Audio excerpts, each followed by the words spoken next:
Hi friends, good morning.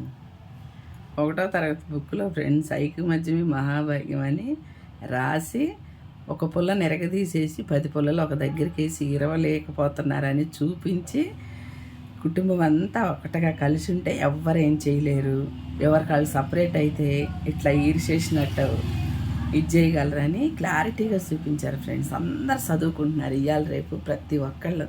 కానీ చదువు దేనికన్నా ఉపయోగపడుతుందా ఫ్రెండ్స్? ఇంట్లో వాళ్ళ మీద సాడీలు చెప్పటము, ఉండాయి లేని ఊర్లో పబ్లిసిటీ చేయటము, ఇక్కడ అక్కడ ఏదో పిచ్చివాగుళ్ళు వాగటం, ఇవన్నీ దేనికి ఫ్రెండ్స్? అసలు ఒక్క మాట అడుగుతున్నాను. కుటుంబ సభ్యులంటే మమకారాలు ప్రేమలో ఉండాలి, మనసులో కలిసి ఉంటారు. మనం ఎలా ఉంటాం మన పిల్లలు కూడా అలాగే చేస్తారు. కొంతమంది ఫ్యామిలీలు తల్లిదండ్రి ఇలా వాళ్ళ తల్లిదండ్రిని ఇచ్చేస్తున్నారు, అన్నదమ్ముల్ని ఇచ్చేస్తున్నారు, విడదీస్తున్నారు. రేపు మీ పిల్లలు కూడా మిమ్మల్ని అంతే విడదీస్తారు. ఇది ఎందుకు మర్చిపోతారు?